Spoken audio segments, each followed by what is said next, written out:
करते हैं विधानसभा का सहयोगी नरेश हमारे साथ बने। नरेश, आपके साथ विधायक राजकुमार शर्मा है और उन्होंने भी उनके साथ भी धक्का मुक्की हुई थी विपक्ष के विधायकों के साथ।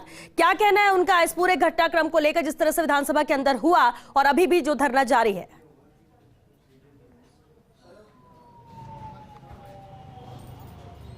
बिल्कुल, देखिए श्वेता, जो घटनाक्रम हुआ था आज विधानसभा में उसके कह सकते हैं बिल्कुल साक्षी है डॉक्टर राजकुमार शर्मा। मुख्यमंत्री के सलाहकार है, सक्रिय विधायक है, तीसरी बार विधायक बने हैं। एक बार उन्हीं से पूरी बात कर लेते हैं। राजकुमार जी, आज जो सदन में देखा उससे कोई भी खुश नहीं था। आपने भी काफ़ी कोशिश की थी, जो विपक्ष के नेता लगातार जो विरोध कर रहे थे उनको अपना तरीका बदलने की। जनता तक बताइए कि हुआ क्या था, क्यों ऐसी नौबत आई, हाथापाई तक की नौबत आई, ऐसा क्या हुआ था? देखो, सबसे पहले तो मैं फेस्ट इंडिया के माध्यम से सभी को बताना चाहता हूँ, और विशेष तौर से मेरे युवा साथी जिन्होंने रीट का एग्ज़ाम दिया है या उसमें पार्टिसिपेट किया है, कि भारतीय जनता पार्टी के लोग आपसे कोई हमदर्दी नहीं रखते हैं। वो सिर्फ मीडिया में आने के लिए, क्योंकि कल से ही उन्होंने जिस प्रकार से बर्ताव रखा है, माननीय अध्यक्ष महोदय की बातों को भी उन्होंने नज़रअंदाज किया है। माननीय मुख्यमंत्री जी ने और स्पीकर साहब ने कहा कि भाई बताओ, आप लोगों ने, युवाओं ने मांग करी कि रीट की भर्ती रद्द होनी चाहिए। जिन लोगों ने बदमाशियाँ की है उनके खिलाफ कार्रवाई सरकार कर रही है, तो अब आप आगे का सुझाव दो ताकि आने वाले समय में इसकी पुनरावृत्ति नहीं हो। और जो बच्चे दिन रात मेहनत करके अपने माँ बाप की मेहनत की कमाई में से 3-3 महीने 4-4 महीने बंद कमरे के अंदर रहकर पढ़ाई की हो और उस परीक्षा के अंदर सफल हो गए और कुछ असफल रहे, और उसके बाद में उनको पता चले कि साहब हमारे साथ में ये हो गया, तो क्या बीतेगी ये हम ज़्यादा समझते हैं, या उनके माता पिता को जो दुख है या उस छात्रता को दुख है, वो दुख हमें भी है। भारतीय जनता पार्टी के लोग आपस में श्रेय लेने का प्रयास कर रहे हैं। उधर बाहर से तो डॉक्टर साहब के लिए कह रहे हैं कि साहब वो कुछ नहीं, हम कर रहे हैं। अंदर भी आपस के अंदर इनके श्रेय लेने की दौड़ है। जब हमारे वक्ता बोल रहे थे उस समय उस पोस्टर को वो लहरा रहे थे उनके आके चेहरे पे, तो हमने निवेदन किया, पहले तो सभापति महोदय से निवेदन किया कि सभापति महोदय, या तो ये वेल में आके विरोध करें, विरोध करने का लोकतंत्र में सबको अधिकार है, और या फिर अपनी सीट से वो जो भी पर्चा उनको दिखाना दिखाएं। लेकिन जो भी विधायक बोल रहे थे उनके आके, जैसे बलवान जी पूनिया बोलने लगे तो उनके मुँह हाथे पे लगा दिया। तो हमने प्रार्थना की। उसके बाद के अंदर जब वो प्रताप सिंह जी बैठे थे तो प्रताप सिंह जी के पास में आके बिठा दिया। उस समय भी हमने निवेदन किया। लास्ट के अंदर आपको पता ही है इस बात के लिए कि अगर वास्तव में वो छात्र हितों के लिए या जो रीट के लिए इतने चिंतित होते तो वहाँ पे गंभीरता से सुझाव देते कि जो हो गया उनके ऊपर तो कार्रवाई हो, और आने वाले समय के अंदर दोबारा राजस्थान के इतिहास में इस तरह का कलंक नहीं लगे।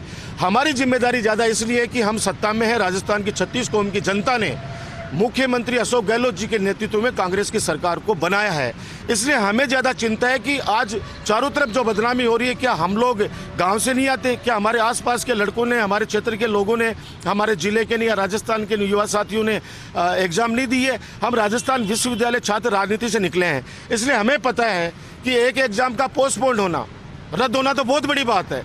एक स्थगित होना भी उन बच्चों पर क्या बीतती है ये हम लोग जानते हैं। हमने संघर्ष किया सड़कों के ऊपर, लेकिन जिस तरह का ये आचरण सदन के अंदर कर रहे हैं और ये आरोप लगा रहे हैं कि हम लोग वहाँ पे दादागिरी कर रहे हैं, मैं साफ शब्दों में कहना चाहता हूँ कि राजस्थान के युवाओं के लिए, विशेष तौर से बेरोजगारों को, कि ये लोग सिर्फ ये जिस तरह की मांग करके इस मामले को और उलझाना चाहते हैं, जब माननीय मुख्यमंत्री जी ने साफ शब्दों में कह दिया, और मैं कह रहा हूँ सरकार की तरफ से कहना चाहता हूं, एक जिम्मेदार विधायक के रूप में, एक जिम्मेदार कार्यकर्ता के रूप में कहना चाहता हूं कि जिन लोगों ने भी राजस्थान की गरिमा को इस रीट परीक्षा के माध्यम से, अन्य किसी परीक्षा के माध्यम से भी जो गरिमा को ठेस पहुंचाई है, उनको हम बख्शेंगे नहीं, सरकार बख्शेगी नहीं। और एसओजी जिस स्तर तक नीचे स्तर पर गई है, ये इस बात को साबित करती है कि ये जो आज जो अंदर हल्ला मचा रहे हैं, मैं दावे के साथ कह सकता हूं कि वो समय भी आएगा जब सरकार को बदनाम करने के लिए इनमें से भी कई चेहरे बेनकाब होंगे। ये मैं दावे के साथ कह सकता हूं। कोई षड्यंत्र है सरकार को बदनाम करने का? स्वाभाविक है, ये सीबीआई की जो मांग कर रहे हैं। और आप सोचिए, मध्य प्रदेश के अंदर, आप उत्तराखंड के अंदर, हिमाचल प्रदेश के अंदर, कर्नाटका के अंदर जिस प्रकार से भर्तियों में गड़बड़ियां हुई इनके राज के अंदर, गुजरात के अंदर तो पता ही नहीं चलता है क्योंकि वहां तो इन्होंने सेंसरशिप कर रखी है, कोई बात बाहर नहीं आ सकती जिस प्रकार से विदेशों में जहां पे राजा का राज होता है। ये लोग उस व्यापम जैसे घोटाला जो व्यापक स्तर पे था, जिसमें गवर्नर हाउस से लेके इनका बीजेपी सरकार का एक एक व्यक्ति इन्वॉल्वमेंट था, कितने बच्चे सुसाइड कर गए, कितने लोग कर्ज के नीचे डूब गए, लेकिन ये कहीं उस समय सीबीआई की बात नहीं करी। हम कह रहे हैं कि जिस दिन हमारे राजस्थान की स्टेट एजेंसी के ऊपर सवाल खड़ा हो जाएगा, जिस दिन हम लोग फेल हो जाएंगे, तो सीबीआई क्या, जब जब भी मांग करिए, मुख्यमंत्री जी को लगा है, सरकार को हमारी को लगा है, तो सीबीआई को जांच सौंपी गई है। लेकिन हम इन भर्तियों को अटकाना नहीं चाहते, ये अटकवा कर हमारी सरकार को बदनाम करना चाहते हैं और उन बेरोजगारों के हितों पर कुटाराघात करना चाहते हैं। इसलिए हम चाहते हैं कि उन दोषियों को सजा मिले जिनको बर्खास्त किया गया है, जो गिरफ्तार किए गए हैं, और ऐसी जांच जो चल रही है, जब सारी चीजें सामने आ जाएंगी, उसके बाद में हम जो विधानसभा के अंदर नकल विरोधी कानून ला रहे हैं, ऐसा कानून, मैं आपके चैनल के माध्यम से कहना चाहता हूं, राजस्थान के युवा साथियों को आश्वस्त करना चाहता हूं, विश्वास दिलाना चाहता हूं, ऐसा कानून बनने जा रहा है कि कोई व्यक्ति करना तो दूर, सपने में सोचेगा भी नहीं कि इन बच्चों के भविष्य के साथ, राजस्थान की जनता के भविष्य के साथ और राजस्थान की गरिमा को ठेस पहुंचाने का या कलंकित करने का काम, चाहे कोई नेता हो, चाहे कोई अधिकारी हो, चाहे कोई कर्मचारी हो, वो करने की सोचेगा भी नहीं। एक छोटा सा आखिरी सवाल, अभी भी धरना चल रहा है, सदन की कार्रवाई खत्म हो चुकी है, 4 विधायकों का सस्पेंशन हुआ है, तो क्या लगता है ये अब गतिरोध खत्म होगा, निलंबन खत्म होगा, क्या रहेगा, या सदन में ये जो धरना पहले भी चलते रहे, ये चलता रहेगा? मैं फिर नरेश जी आपको कहना चाहता हूँ कि इनका रीट से कोई मतलब नहीं है।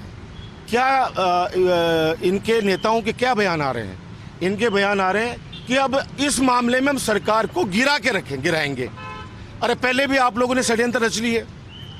कोविड जैसे काल में, उस पैंडेमिक में, इन लोगों ने जो सरकार लोगों की जान बचाने के लिए काम कर रही थी, उस सरकार को अस्थिर करने का प्रयास किया। और 3 दिन पहले का इनका बयान आप सुन लीजिए, टीवी के माध्यम से, अखबारों से पढ़ लीजिए। ये कह रहे हैं कि रीट का मुद्दा हमारे हाथ में लग गया, अब इस सरकार को हम छोड़ेंगे नहीं। उन बच्चों से इनकी 1% भी हमदर्दी नहीं है। अगर इन बच्चों से प्रति हमदर्दी होती और जिन गद्दारों ने इस रीट जैसी पवित्र एग्जाम के अंदर या अन्य किसी भी एग्जाम के अंदर जो भी गद्दारी की है, उन गद्दारों को तो निश्चित रूप से सजा मिलेगी। लेकिन मैं कह सकता हूं कि ये सुझाव देते विधानसभा के अंदर कि नकल विरोधी कानून जो आप ला रहे हो, उसके अंदर विपक्ष की तरफ से, एक जिम्मेदार विपक्ष की तरफ से, ये वहां पे समय लेते, 2 घंटे का 3 घंटे का बहस करते। और मैं कह रहा हूं कि ये राजस्थान की विधानसभा ये मंदिर है लोकतंत्र का, इसके अंदर, इस मंदिर के अंदर उनको सकारात्मक सुझाव देकर और उस नकल विरोधी कानून को इस तरह का बनवाना चाहिए ताकि आने वाले समय में कोई व्यक्ति जरूरत नहीं कर सके कि किसी भी बच्चे के भविष्य के साथ खिलवाड़ करने का। बिल्कुल, तो एक जिम्मेदार विधायक के तौर पे अपनी बात रखी है मुख्यमंत्री के सलाहकार डॉक्टर राजकुमार शर्मा ने, और विपक्ष पे। चलिए, शुक्रिया नरेश आपका इस पूरी जानकारी के लिए। बात